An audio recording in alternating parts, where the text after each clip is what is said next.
Welcome to the very first episode of the Studs Up podcast, the only Canadian footy podcast that isn't afraid to go in two-footed on all the biggest football news. I'm Michael.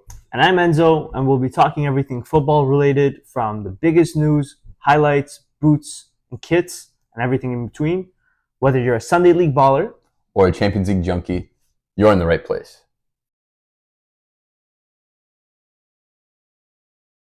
So, the very first item on our list today is the assist from Lionel Messi to Jordi Alba. I don't know if you saw the highlight on that? Or I didn't catch the game and didn't see the highlight. Okay, no worries. So I have it here, so we're going to view it and we'll put it up on the screen for you guys. But yeah, this was class. Like, I'm not a Messi glazer or Messi fan by any means, but this was class. Let's see it here. Oh. Right. Clean. Right. Clean. Right. That went through at least four defenders. Look at that. That's a beauty. Look. 1, 2, 3. Right 4, 5 everyone. Defenders. And then top class finish from Jordi Alba. He put him right through. Beautiful. Look at the finish though.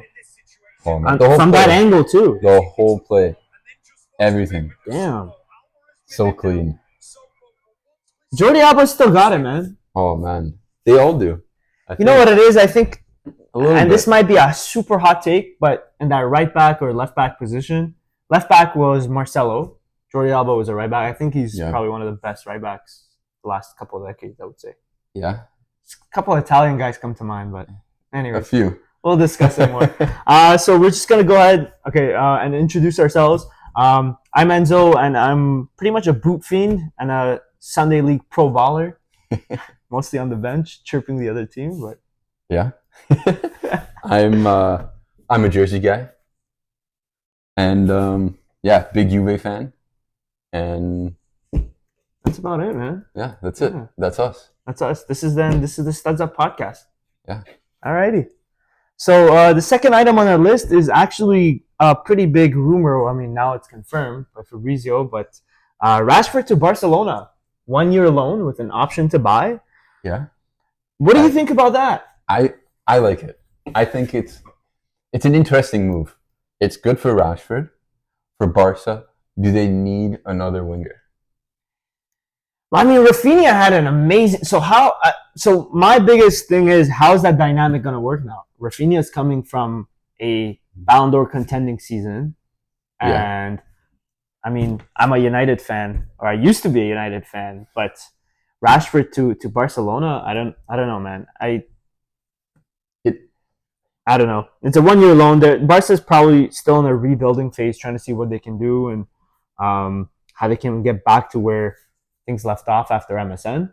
Yeah, I think they're looking to get a gauge on Rashford. Yeah. Can he come in and make a difference? And I think this is potentially a Lewandowski replacement as well. He's getting up there in age. Slot him striker. Yeah. Don't play him on the wing. Yeah, I think so. I think so. A bad shout. And I think that works well for Barca. You get a guy on loan, test him out for a season, and you got the option to buy next year. If he doesn't do good, whatever. Thank you very much. You're not that committed. We're off to the next one. You're not committed to a big contract. Yeah. So I don't know. I'm excited to finally see that trio of United Golden Boys, Martial, Lingard, and Rashford. I mean, the other two, I don't know where they're at. Yeah. Rashford wasn't on the radar until the rumors of going to Barcelona. So I wish him the best. We'll see.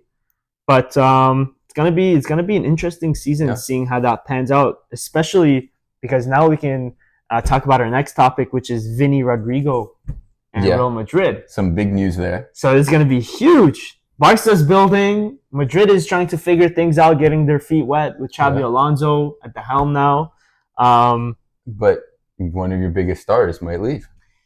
Listen, I'll be 1,000% honest. I think Vinny needs to go, man.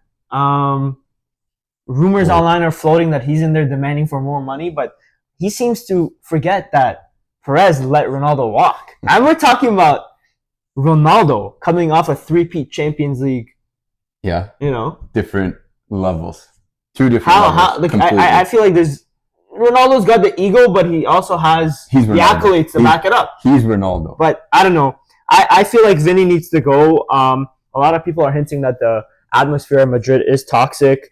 You got two huge players in Vinny and Mbappe. And then there's been, I feel like Rodrigo and Endrick have been put on the back burner. Now you've got Mbappe, definitely. Vinny. And Endrick might leave too. Rumors about Endrick's young, so on loan. Yeah, Endrick's quite young. I'm not too concerned there, but no. I don't know. Between Vinny and Rodrigo, this might be a crazy hot take. I'd rather keep Rodrigo. See, I'm with you there. Yeah, I feel like his ego's not as big as Vinny's, so there shouldn't be any. I think you'll have an issue in the next coming seasons between Vinny and Mbappe. Oh, absolutely. Who is your leading man? Well, I mean, here's what it is, right? Like both Vinny and Mbappe love to dominate that left side, cut in.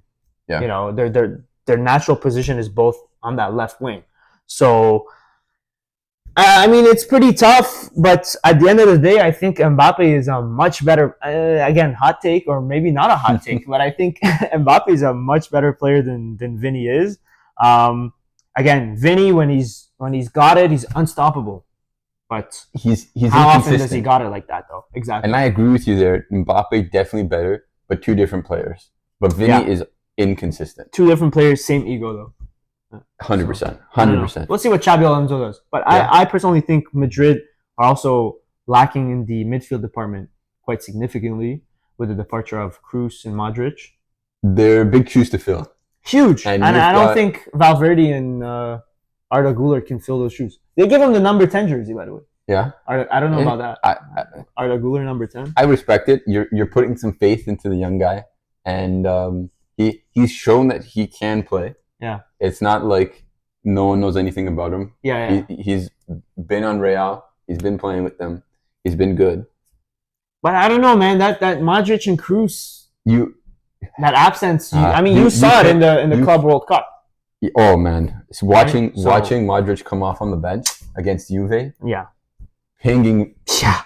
2 or 3 beautiful passes in the 10-15 minutes he was on the field. You got PTSD. And Juve boys got PTSD. Oh man, no! I knew we were walking into that match watching it, and I knew we were gonna lose. I mean, for Madrid, it's definitely a rebuilding phase. I think Valverde top class, Güler top class, but I just feel like perhaps they need someone a little bit more senior. Get some experience in there, like to super glue that midfield. Yeah, I mean, Jude Bellingham is great. Don't get me wrong, but then you got 3 young guys, right? But I think Bellingham and Valverde have proven that they can be at that top level, and I don't think you need someone that veteran in there to kind of put it together. What about Bellingham though? I feel like he goes missing in the big games a couple of times. Sometimes I think he's low-key a little overrated. Again, this might be a hot take. I think you're not wrong. I think he's a good player. He's a great player. He's a really good player. But I feel like he's overrated. I think he might be a little bit too hyped. They're talking like this guy's Iniesta or Xavi. No shot. There's levels. You're bringing guys like that up. There's levels. He's not a bad player. He does make a difference, and I don't think Real have an issue with the midfield. Maybe some depth. Yeah. Making sure their players stay fit. But hey, listen, we're talking midfielders. I just quickly, I wanted to bring this up. I know we're a little late on this, but talking Bellingham, if we're talking prime Pogba, people are talking about Bellingham like he's prime Pogba. I know you're a Juve fan. I know you've seen some magic from Pogba. Oh, in this shirt too. Oh man, in this shirt. So I don't understand how Bellingham has so much hype, almost as much hype as Pogba did. I don't even think Pogba had that much hype. I don't think people were glazing Pogba the way they're I think were glazing Bellingham. I think there's 2 factors there in my opinion. One is the modern game. A lot of young players come up and they get hyped very quickly. Yeah. Our game is the modern game is built around youth now. Yeah. And so it doesn't we give that respect to those players right when we see top level performances. Yeah. And so I do think that he is a little bit overhyped, and maybe he was a bit more he benefited a bit more by being in a league that everyone's looking at. Yeah. Pogba to Monaco though. Yeah. Yeah. I don't know. I feel like there's too much pressure on these young guys. There's way too much pressure. And then you saw Yamal's 18th birthday party with the prostitutes and the. We won't bring that up. And the dwarfism, people with dwarfism. Some Wolf of Wall Street shit, I think. We won't bring that up. Oh, man. That's going to be for a different time. We'll look back and reflect. It's the After Hours podcast. Studs up at night. Oh, man. Studs up at night, yeah. But talking about transfers, as a Canadian Juve boy, I'm happy to see David at Juventus. Mm-hmm. I think good move for David. He's got to make sure, though, that he can come into this team that's rebuilding. It's been struggling for seasons, and he can put up numbers. So, with the slower pace in Serie A, do you think this is the right transfer for him? Slower pace, but to a certain extent. I think getting out of the French league and moving to one of these top leagues is a lot better. Top league is crazy though, eh? Serie A top league is crazy. Hey, yo, we're there. Hey, listen, man. I don't want to get into it, but Serie A and Ligue 1 are not much different. No, I mean they're pretty different. They're quite different, but I think it goes more competitive. There's higher level of top teams and more competitiveness. Of course. But if we're ranking leagues, it goes Ligue 1 and then Serie A and then whoever else you want to put it. La Liga. I think Serie A and Bundesliga match up pretty evenly. Actually, I think they do. The Bundesliga has been coming up. Serie A had that third spot for a few years. Yeah. The Bundesliga has been coming up, and the Serie A, as much as it's been a lot more interesting, a lot tighter. Yeah. But the level has definitely gone down. It's just banter. Don't kill me, Serie A fans, please. But I think it's going to be a good, exciting transfer. Both for club and player. I think it works for both of them. Yeah. David has a bit more pressure on his end. Yeah. Because Juve right now, they're kind of just coasting. They've been making it into fourth place, third place, getting those Champions League spots in. And if they continue that, as a fan, I don't like that. I want to see them come back in, win a championship, win the Scudetto. But if they can't, and you're coming in second or third, and you're contending at least, that's fine. David, on the other hand, needs to come into this Juve team and make a difference. He's got to make sure he can actually perform. He can put up numbers, score goals, get assists. Yeah. Otherwise, for Canada, and that's where I'm looking at this, is his impact from his club level to Canada. No doubt, the level of training, the level he'll be at insane, will be significantly higher at Juve. But I can't compare, bro. It's like you put a 15-year-old player with like a U19. Oh, that's how different it is in Europe. But he's got to be putting those numbers and bringing that confidence into Canada, into the World Cup. And so, as a Canadian, do I like the transfer? I think it's great. It's huge. Am I going to buy a jersey of his? 100%. Yeah. I'll be wearing it on one of these next episodes. I think it's huge that we have two active big players in the big leagues right now, Alfonso Davies and David. So that's I don't know. I think it works for both of them. It's gonna be a good transfer. But test the waters a little bit. You know what? I hope after this, you guys can stop blaming Ronaldo for falling off. Oh, hey, I don't blame Ronaldo. Okay, beautiful. Ronaldo dragged us over the line. Oh, by beautiful. himself. Okay, perfect. This is a good Juve fan. That first season he came in, he dragged us over the line. So many Juve fans still to this day dogging that Ronaldo did this to us. No, I will fight them. I bet. Fight him to the death. I bet. He changed our team, and that season he came in, there was only one reason we won that title, and it was Ronaldo. Beautiful. You tell me anyone else on that team is putting up the numbers he put up that season? Oh, no. At that age too. You're telling me anyone is that clutch in Champions League matches? Yeah. Oh man, some of the goals, some of the highlights. In no way did he ruin the team. Maybe pushing, maybe an incentive to push Dybala out. Yeah. But I think it was a good move by Juve, bringing them back onto the map. Man. That's prime Ronaldo coming off a 3-peat. Oh. What better player to sign at that point? It's Ronaldo at the end of the day. You can't be mad about your team signing a legend. Jersey sales, ticket sales, whatever. Even if he doesn't perform on the pitch, the financial boost he brings to any club. But he performed on that. Of course, absolutely. Oh man, yeah. What a time. Yeah. What a time. I think for transfers we're good there. Yeah, I think so. Nothing. Some stuff comes up, but nothing worth noting. I mean, there's a rumor of where Alphonso Davies is going to go, but Madrid would be a good destination, I would say. I don't. We have to sit down and talk about that. That's on a deeper level. Yeah, I feel like, but I think that's it for transfer rumors. Yeah, we can move on to the next segment here. I think FIFA takes the highlights here. World Cup. Oh, for sure. Oh, we got a lot. To Intercontinental Cup. Yeah, oh, man. And what's going on with them renaming the previous winners of the Club World Cup? So yeah, and then now that this is a tricky situation where you have FIFA rewriting history and meddling in basically accomplishments of previous teams. I mean, because up to a certain point, if I don't know, way long time ago, the Champions League was called the European Cup. Yeah. So now are you going to start removing accolades from these teams that won the European Cup and say, okay, well, you're not saying they won Champions League. You're still saying they won the European Cup. Right. So, but so the European Cup winners, before it was called the Champions League, they're still counting those championships as club records. Yeah. I mean, it's still technically it's the same tournament, just renamed.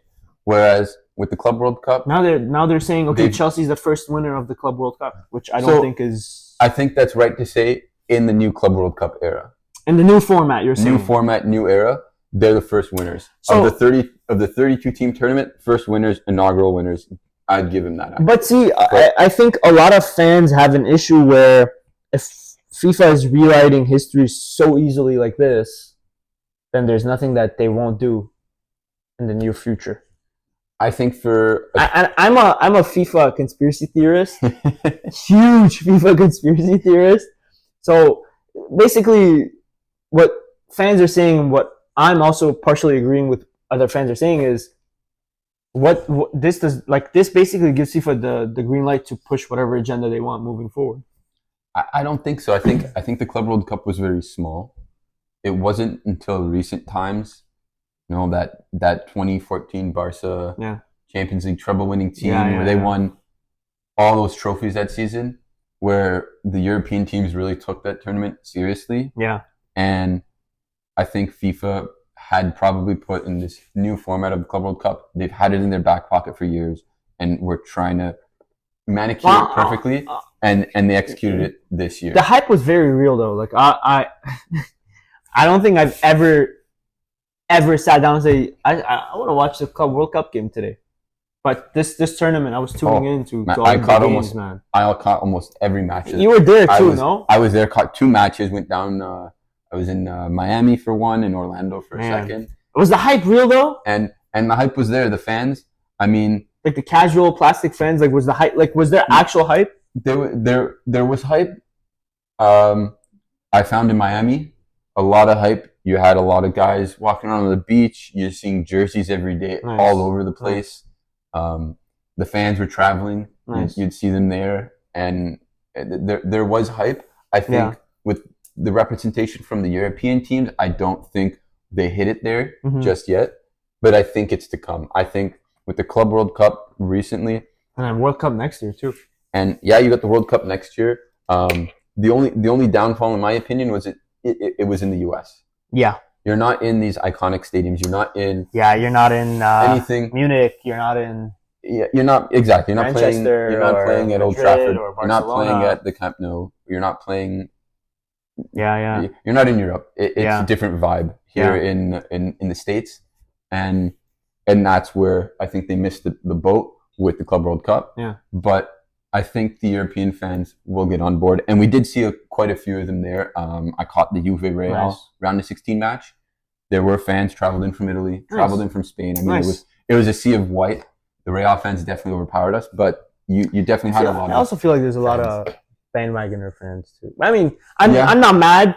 People want to go watch a game, have a good time. It's probably a once in a lifetime opportunity to see the big names, right? No, I have no issue. Outside of Europe, you catch the match, and they're there, they're cheering. Yeah. It's not like they're silent and not enjoying the match. Everyone's there enjoying, having a good time. Nice. No one was arguing, fighting. So you still got a great atmosphere, and I think there's a lot of room to grow, but they've started it off on a good level. Yeah, beautiful, awesome.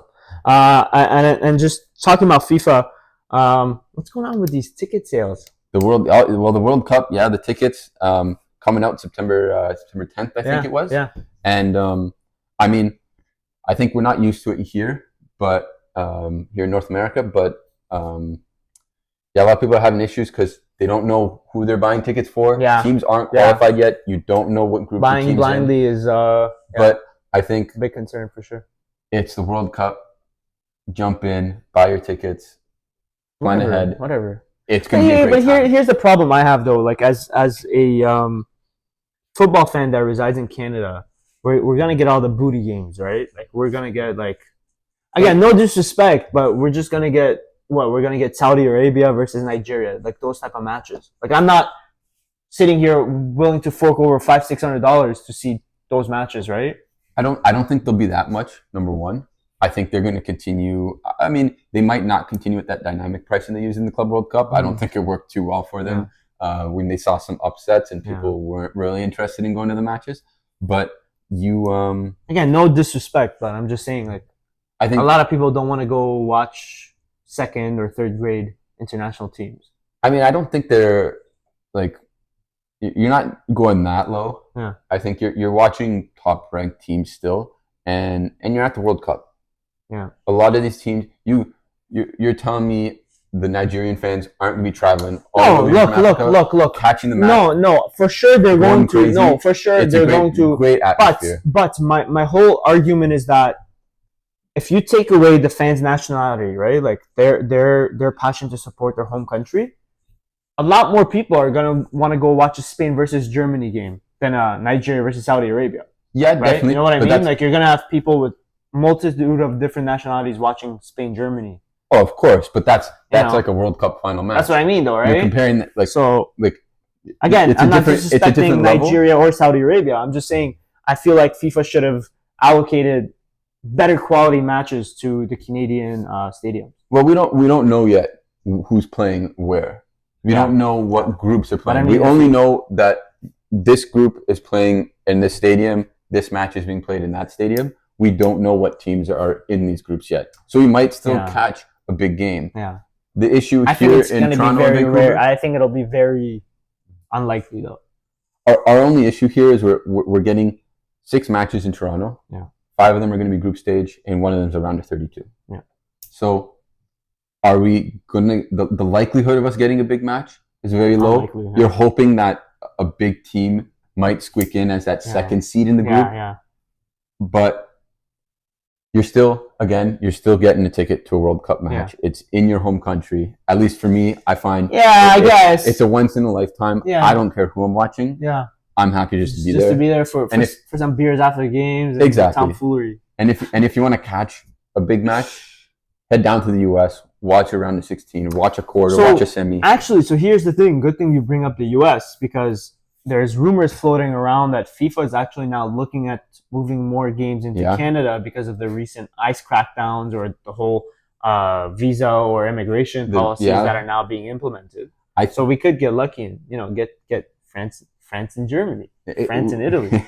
Well, if Italy qualifies. Yeah, I don't know, maybe.